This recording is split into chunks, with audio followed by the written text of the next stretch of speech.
I think as a people pleaser, one thing that we tend to do is we just don't want to upset the environment. What are your little did I know this girl would backstab me like I have never been backstabbed before. I know this sounds crazy.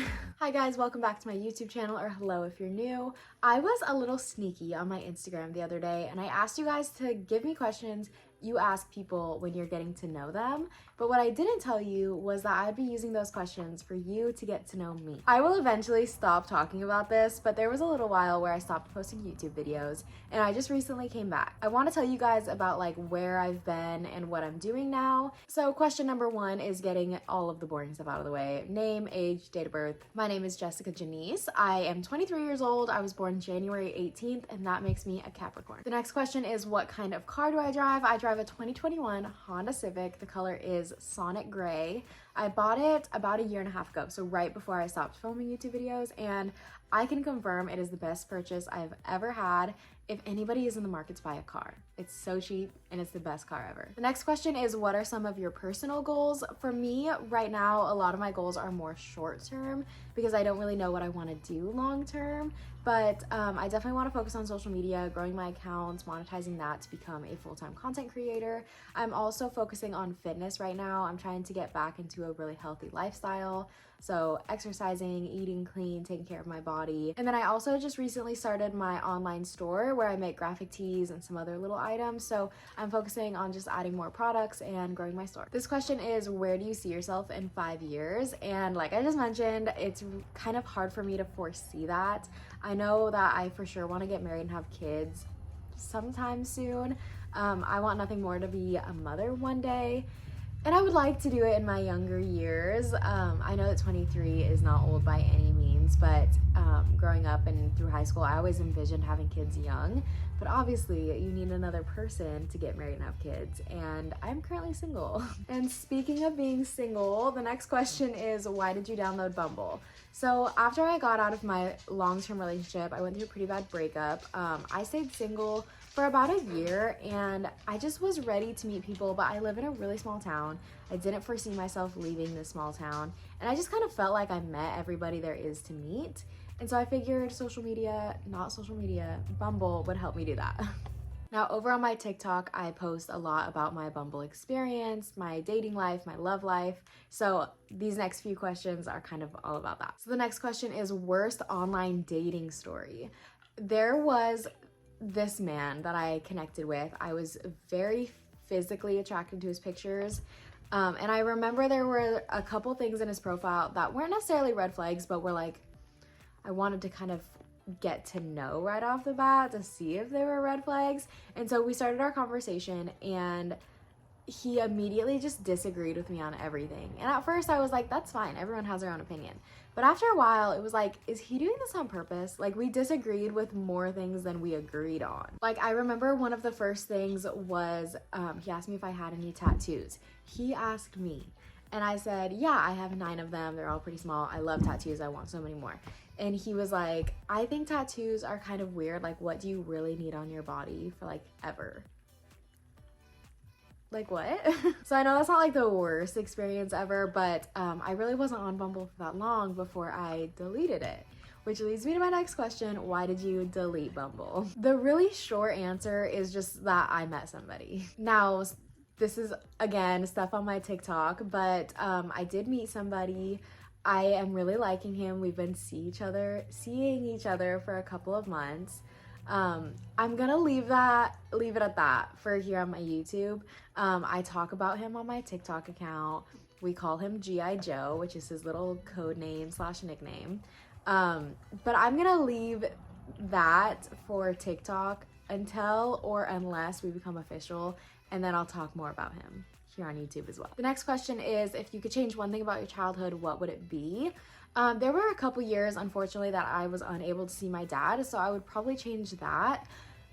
No, I would make things easier for my mom financially, because growing up, she was obviously a single mom. I have 3 brothers, 2 older brothers and 1 younger brother. So her raising 4 kids was a little bit of a struggle for her. We were always like fine. We were not wealthy by any means, but we definitely weren't poor. I just remember she worked her tail off. She was always working. And she just deserves it. She would deserve to have an easier time. If anyone could handle it, it was my mother. But I just wish that she didn't have to struggle as much as she did. These next few questions I'm gonna lump into one. They were a lot of like, do you live alone? Did you buy your own house? How did you buy your own house? Things like that. So yes, I technically own my own house. Now I say technically because if you look at the mortgage, it says my mom owns the house. I did need her help in actually getting the loan, but it is my house in every other way. I pay the mortgage, I take care of it, I'm renovating it, building equity, and it is my house. And also, yes, I do live alone, other than my dog. I have a chocolate lab named Benny. We both live here, obviously, but it's just the two of us, and it's great. The house is 800 square feet, which is pretty small, but it's perfect for the two of us. I had never really lived like by myself. I went from living with my mom to living with the person I was dating for a long time, and we lived together. So this is the first time living on my own. I really don't have that much stuff, so the house is literally perfect. I'm also gonna bunch these questions together. I got questions of how did I grow my hair out so long, the color of my hair products, things like that. So first of all, I get my hair cut like once a year, sometimes even longer than that. I don't really need a haircut, but also I've always had long hair, so I wanted to just like keep growing out. This is pretty much the length it will stay at, just like down, you know, past my girl area. But I just don't foresee myself ever cutting my hair short. The color of my hair is medium brown, and it has cool tone and mushroom tints in it. My best friend Alexis does my hair. That's the best I could tell you with what my hair is supposed to be. And then as far as products go, I think the reason that I am able to grow my hair out so long is because I don't use that many products. I think less is more when it comes to my hair specifically. I wash it once a week. I just use shampoo, conditioner, dry shampoo, heat protectant spray on occasion. I don't use a blow dryer because my hair is just so long and thick. It takes forever anyways. And I try to do a couple of no heat days, whether I'm just redoing my curls like I am today. Obviously they're kind of flat, but whatever. Or I put my hair in braids or a bun or something like that. The next question is, what nationality am I? I could not tell you. I'm just white, I think. My dad's side of the family is from Michigan and my mom's side of the family is from California. I know that my grandpa on my mom's side has some Indian and some Mexican in him. My mom and like my brothers look very Indian, Mexican. But that's really the only like non-white heritage we have. So also for my TikTok, I talk a little bit about like setting healthy boundaries and how I went from being a chronic people pleaser to just being a normal person with respect for herself and love for herself. And so the next question is, where do you begin? Where can you start? My best advice would be to start with loving yourself first. We accept the love we think that we deserve, and so you really have to start with self-love. Start honoring yourself, respecting yourself, treating yourself well, and the rest will follow. Once you feel like you deserve it, it's really not hard to set boundaries that are realistic, reasonable, respectful, and ask people to respect them. I think as a people pleaser, one thing that we tend to do is we just don't want to upset the environment. It's easier to just internalize things than to deal with anybody getting mad or offended.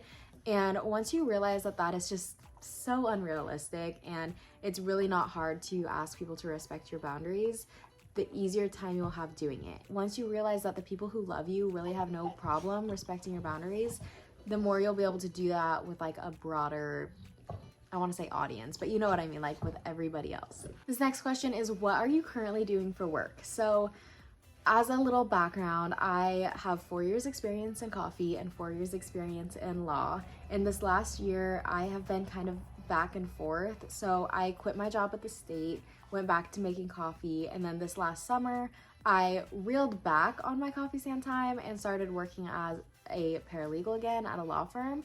And so I was kind of juggling both all summer. Finally, about a month ago, I quit the law firm as well and went back to coffee full time. I had a rough experience. Speaking of healthy boundaries, I felt like my coworker was really disrespectful to my boundaries, and my boss was really enabling that. And so I just decided to walk away. I was working every single day anyways, 5 days a week at the law firm, and then I'd work weekends at the coffee stand. So I just figured I would take my schedule back, give myself some more days off, and just go back to making coffee. This question is kind of bittersweet for me to answer, but I'm gonna do it anyways.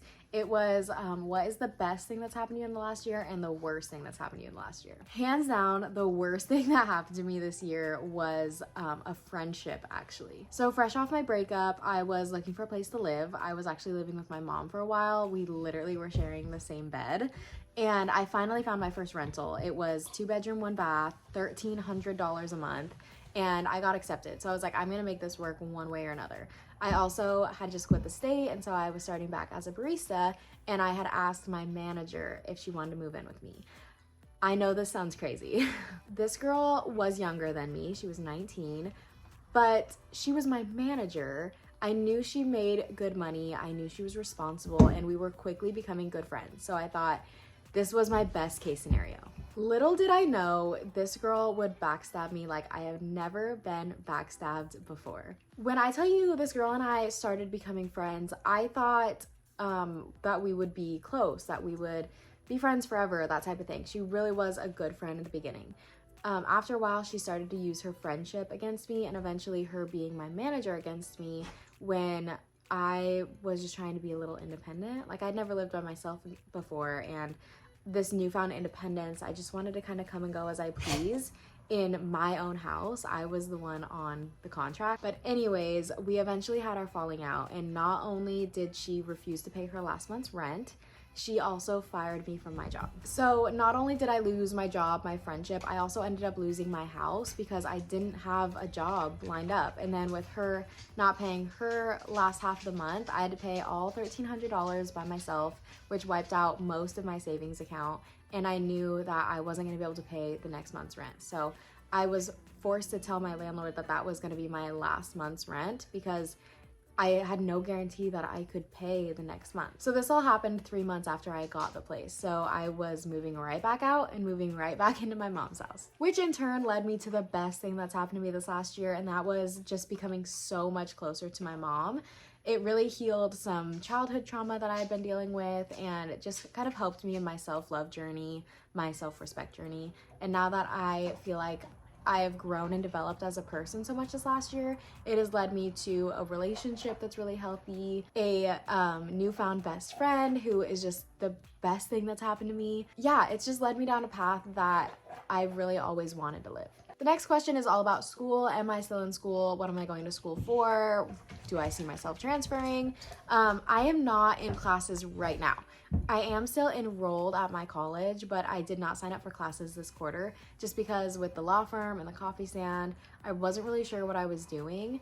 I'm also having a little bit of like a quarter life crisis because I don't know what I want to do with the rest of my life. And I just can't afford to take out a bunch of student loans if I'm not 100%. So I was really thinking that I was going to transfer to a university next year, get my bachelor's degree in 2 years, and then eventually go to law school to become a lawyer.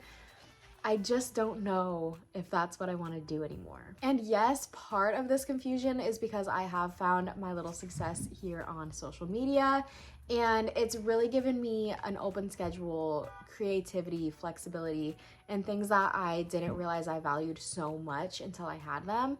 And so now the idea of trading it in for more schooling or for another job or another 9-to-5 job, to say the least, it sounds really unappealing to me. But I also go back and forth of like, social media isn't like a full-time career and anything can happen in the future. And then if something does happen, what am I gonna do? Because then I don't have a degree, I don't have a job, I miss out on all that job experience I would have had. So it's, like I said, a quarter life crisis. The next question is about my health and fitness journey. So where am I at with it? Am I still going to the gym? Is it still something I prioritize?